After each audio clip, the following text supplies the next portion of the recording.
మన Varahi sales grand festive celebrations ప్రతి 10,000 రూపాయల కొనుగోలుపై ఒక బంగారు నాణెం ఉచితం. ఈ ఆఫర్ జనవరి 15 వరకు మాత్రమే.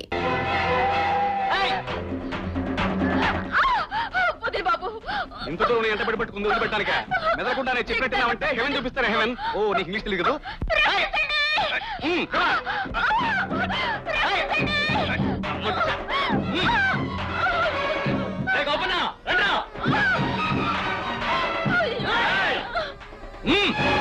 అడుగు ముందుకు వేశారో నరికి పారేస్తాను, జాగ్రత్త.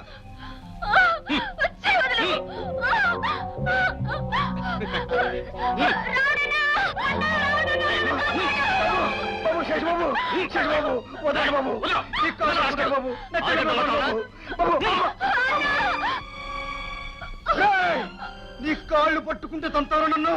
నా చెల్లి పెళ్లికి ముహూర్తం కూడా పెట్టించాను రా. దాన్ని అన్యాయం చేస్తే సహించలేను రా. రే నేనేం చేస్తాను నాకే తెలీదు.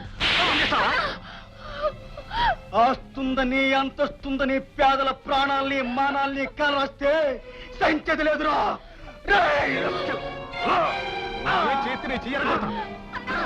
మా మోచేతులు తాగే పశువులారా చూసారుగా, ఎదురు తిరిగితే ఏ గతి పడుతుందో. Mind it. ఓ మీకు ఇంగ్లీష్ రాదు కదా, గుర్తుంచుకోండి. నిన్ను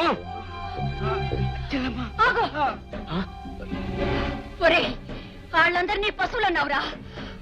నిజానికి ఆళ్ళు కాదురా.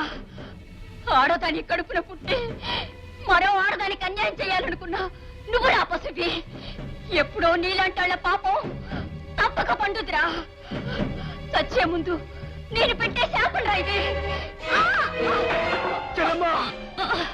ఎంత పని చేసావమ్మా చెల్లమ్మా. ఏ పువ్వైనా పశువుల కాళ్ళ కింద పడి నలిగిపోవడం కన్నా రాలి వాడిపోవడమే మంచిది. పాడై బతికే కంటే పవిత్రంగా పోవడమే మంచిదన్నా. నే కోరుకునేదొకటే, ఏ జన్మకి ఈ రాక్షసులున్న గడ్డ మీద పుట్టకూడదు. ఈ ఊరు నాగరాజు. ఇక్కడ ప్రజలు ఎలా బ్రతకాలో, పరిస్థితులు ఎలా ఉండాలో నిర్ణయించేది నేను.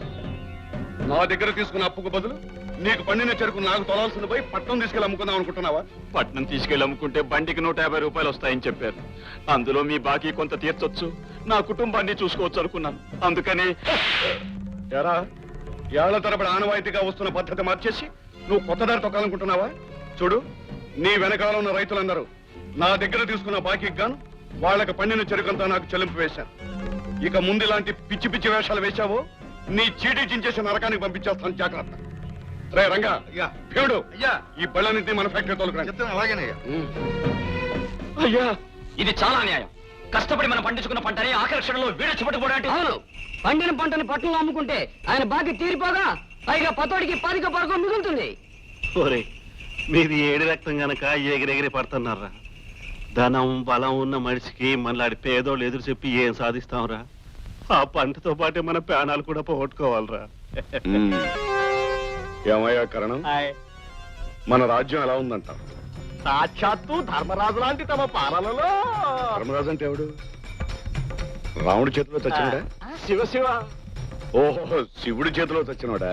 అది కాదయ్యా, తమలాగే దేశాన్ని ధర్మంగా పాలించిన భారతంలో పెద్ద మనిషి. ఓహో, మరి మనం కూడా అంతేనంటావా? అయ్యా, తమరు అంతకంటే గొప్పవాడండి. ఆయన కల్తీ నెయ్యి లాంటి వాడైతే తమరు అచ్చం ఆవు నెయ్యే. నాన్న, నేను బడికెళ్తున్నాను. బాగా చదువుకుని నా పేరు నిలబెట్టాలి. చిన్నబాబు గారికి ఎంత పితృభక్తి. తమరిని కలవాలని వెంకటరామయ్య మరి కొందరు వచ్చారండి. వెంకటరామయ్య అంటే వాడేలేండి. ఈ ఊళ్ళో కాస్త అక్షరం మొక్కొచ్చిన వాడును, తప్పు ఒప్పు అంటూ మాట్లాడేవాడును వాడే.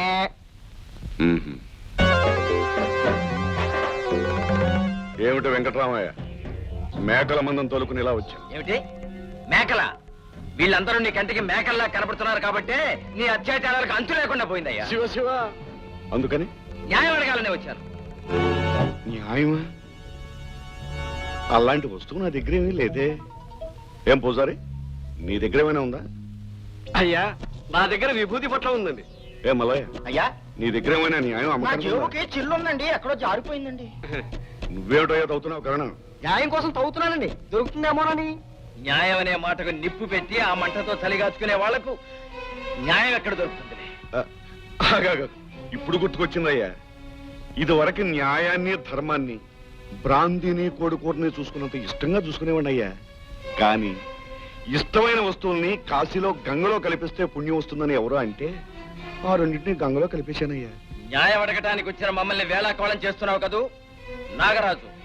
నీ కొడుకు శేషగిరి అన్నం పుణ్యవెరుగని రాముడి చెల్లెల మీద అత్యాచారం చేయబోయాడు.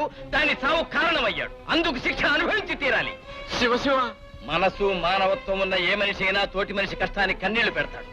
ఇవాళ రాముడి చెల్లెలైంది, రేపు మరొకరు అక్క అవుతుంది, ఎల్లుండి నా కూతురే కావచ్చు. అందుకే అందరి తోబుట్టు లాంటి ఆ పిల్ల విషయంలో న్యాయం జరగాలని, న్యాయం అడగాలని వచ్చాను. చూడు వెంకట్రామయ్య, పాలు పొంగితే నిప్పుల్లో పడిపోతాయి. అలాగే అర్థం లేని ఆవేశం నీలో పొంగిందంటే అది నీ అనర్థానికే కారణం అవుతుంది. వెళ్ళిపోతాను నాగరాజు, వెళ్ళిపోతాను. ఎక్కడికి వెళ్తానో తెలుసా? న్యాయం కోసం పట్నం వెళ్తాను. అక్కడ ఆఫీసర్లను కలుస్తాను, అలదలు లేపుతాను. చట్టానికి నిన్ను నీ కొడుకును పట్టిస్తాను, నీ అంతు తేలుస్తాను. అలా తేల్చకపోతే నేను వెంకటరామయ్యనే కాదు.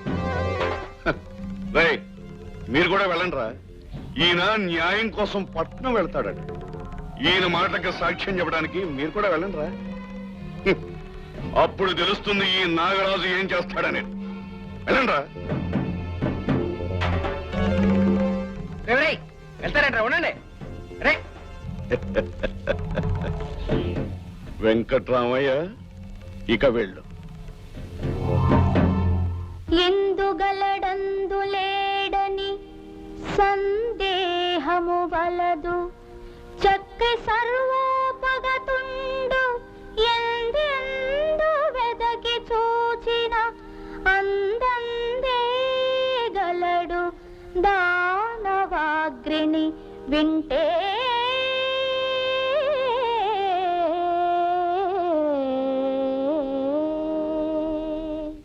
చూడండి పిల్లలు, మీకు ఈ పద్యం అర్థం కావాలంటే ముందు ప్రహ్లాదుని కథ తెలియాలి.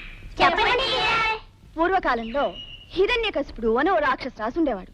అతను చాలా చెడ్డవాడు, అందరినీ హింసించేవాడు. కానీ అతను ఎదిరించే సాహసం ఎవ్వరికీ ఉండేది కాదు. దాంతో అతను నేనే దేవుణ్ణి, నేను చేసేదే న్యాయం అనే గర్వంతో ఉండేవాడు. అతనికి ఒక కొడుకు, అతని పేరే ప్రహ్లాదుడు. ఆ అబ్బాయి కూడా వాళ్ళ నాన్నలాంటి వాడేనా టీచర్? కాదు బాబు, అతను తండ్రికి పూర్తిగా విరుద్ధం. పైగా చాలా దైవభక్తి గలవాడు.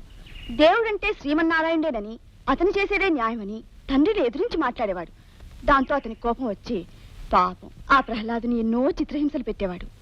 టీచర్, ఆ దేవుడు వెంటనే వచ్చి దుర్మార్గుడు హిరణ్యకశిపుణ్ణి చంపేయొచ్చుగా. పాపాత్ముల్ని దేవుడు చాలా కాలం చూసి చూడనట్లు వదిలేస్తాడు. వాళ్ళ పాపం పండిన రోజున వాళ్ళంతా తెలుస్తాడు.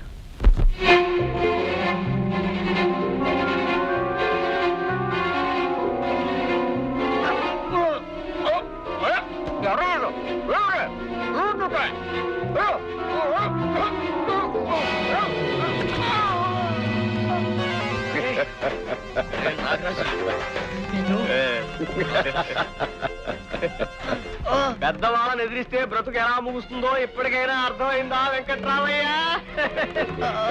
పాపం పై ఊరు వెళ్ళాలనుకున్నాడు, సరాసరి పైకే వెళ్ళిపోతున్నాడు. పైన భగవంతుడి న్యాయస్థానం ఉంటుంది, అక్కడికి వెళ్ళాడుగో న్యాయం. నాగరాజు, నీతిని నిజాన్ని చంపాలనుకున్న నువ్వు ఎప్పుడో ఒకప్పుడు వాటి చేతులే చావు దెబ్బతింటావురా. నా ప్రాణం తీశాన్ని సంతోషిస్తున్నావు కదూ. నీ ప్రాణం తీయడానికి, నీ అంతు తేల్చడానికి త్వరలోనే ఎవడో ఒకడు వస్తాడు. వస్తే వాడు కూడా నీలాగే అంతమైపోతాడు రా.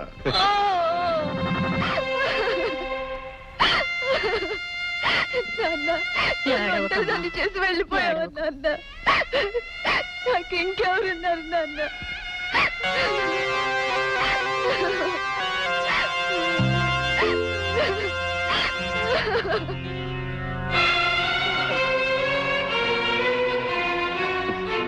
పాపం వెంకట్రామయ్య కన్న బిడ్డని, ఉన్న ఊరిని, ఈ లోకాన్ని వదిలిపెట్టి వెళ్ళిపోయాడు. ఆయన పోవటం నిజంగా నా ఆత్మీడిపోయినట్టుగా ఉంది. ఎక్కడున్నా ఆయన ఆత్మకు శాంతి కలగాలి. అమ్మా శారద, ఊరుకోమ్మా. బ్రతుకున్నంత కాలం మీ నాన్నగారు గొప్పగా, ధర్మంగా, న్యాయంగా బ్రతికారు. చనిపోతూ కూడా న్యాయం కోసం వెళుతూనే చనిపోయాడని విన్నాను. అలాంటి మనిషిని తలుచుకుని గర్వపడాలి గాని బాధపడకూడదు. నిజమే బాబు, ఆయన లాంటి మనిషి ఊరికి ఒక్కడుంటే చాలు ఊరిని, ఊరి పేరుని నిలబెట్టడానికి. ఏమంటావు మల్లయ్య? నిజమేనండి, మనుషుల్లో మొలకొలకలు బియ్యం అంటాడు. మనిషి కనిపిస్తే చాలు చెయ్యెత్తి దండం పెట్టాలనిపించేది. ఏమంటారు శాస్త్రి గారు? మీకైతే అనిపించేదేమో, నేనైతే దండం పెట్టేవాడిని. ఏమంటారయ్యా? కరణం గారు, హాయ్. ఆయన పెద్ద కర్మకు కావాల్సిన ఖర్చంతా నేను భరిస్తాను. కొంచెం భార్యతను జరిపించండి.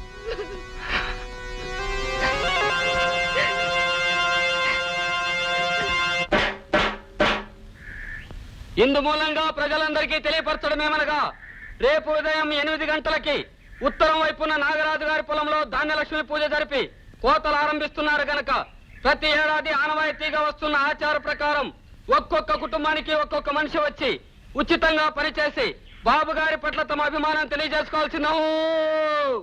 ఓం విఘ్నేశ్వరాయ నమః, ఓం కేశవాయ నమః, ఓం మాధవాయ నమః, ఓం ఓం. బాబు గారు, ధాన్యలక్ష్మి కరుణా కటాక్షాల వల్ల ప్రతి ఏడు పంటలు సమృద్ధిగా పండాలని నేను ఆ భగవంతుని కోరుకుంటున్నాను. ఆరతి తీసుకోండి. గల్లా పెట్టినండి చిల్లరలాగా ఈ ఎరగబడి పండిన పంట చూస్తుంటే నా కడుపు నిండిపోతోంది. నిజంగా ఈ రోజు మీకు కలిసొచ్చే రోజు. ఏమిటో పొద్దున్నే పీడకలు వచ్చింది నాకు. ఈ రోజు అంత మంచిది కాదనిపిస్తోందండి. ఆ కోతకు యొద్దన్నాను. శుభం అంటూ కోతలు ప్రారంభిస్తుంటే అశుభం కోతకు వస్తావేమయ్యా, బుద్ధి లేకున్నాను. అనిపించింది చెప్పేశారు అంతేనండి. ఏమైనా కానివ్వండి, మీ తాత ముత్తాతల తెలివితేటలకి చెయ్యాలండి చెయ్యెత్తి నమస్కారం. సొమ్ములు ఇవ్వకుండా పేదవాళ్ళ కష్టాన్ని వాడుకోవటాన్ని ఆచారంగా మార్చేసినట్టు. నిన్నేమైనా పిచ్చికొక్క కరిచింది ఏమిటయ్యా? ఈ పూట ఎలా వెళ్తున్నావు? అక్కడికి మా వంశం అంతా ఇతరుల కష్టం మీద అప్పనంగా బతికేస్తున్నావనే. ఇది ఆచారం అని చెప్పిన అర్థం చేసుకోవేమయ్యా? చెప్పాను కదండి, ఇవాళ చెడ్డ రోజు అనిపిస్తోందని, అందుకే తింటున్నాను తిట్లు. బాగా తిను. అయ్యా, ముహూర్తం బాగుంది, త్వరలో వర్జం వచ్చేస్తుంది. ముందు కొడవలు అందుకొని కోత ఆరంభించండి. అడుగు. ఈ ఏడు నాతో పాటు మా అబ్బాయి కూడా తొలి కోత ప్రారంభిస్తాడు. శుభం. మా ఫాదర్ అంత బాగా కోతలు నేను కోయలేకపోయినా నేను కోయగలను. కోత కోయడం ఆపు నాగరాజు.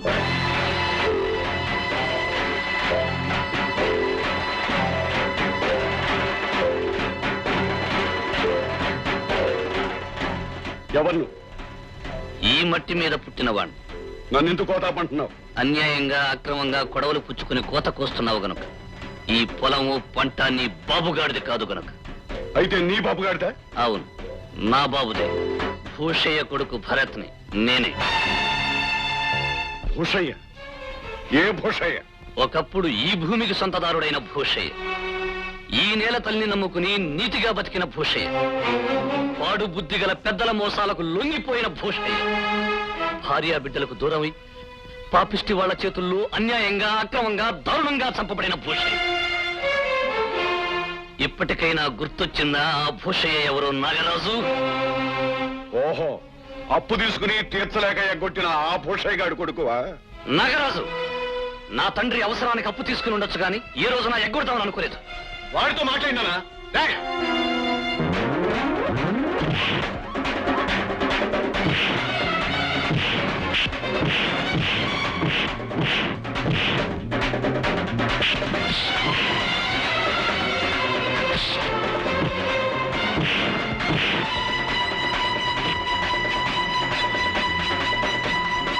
ఏ నాగరాజు, ఇంకా ఏమైనా ఉన్నాయా?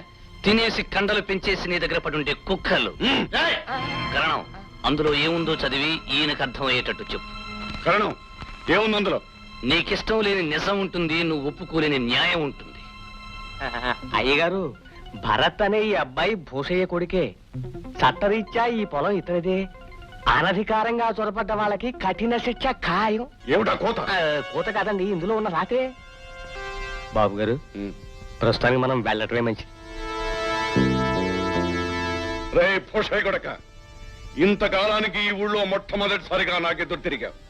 పగబట్టి బుసగొట్టే ఈ నాగరాజు ముందు నువ్వు నిలవలేవు. అంతేకాదు, నాకెదురు తిరిగిన వారికి ఎవరికైనా సరే ఈ ఊళ్ళో ఎవరి దగ్గర నుంచి ఎటువంటి సహాయం లభించదు. అది మాత్రం తెలుసుకో. పదండి.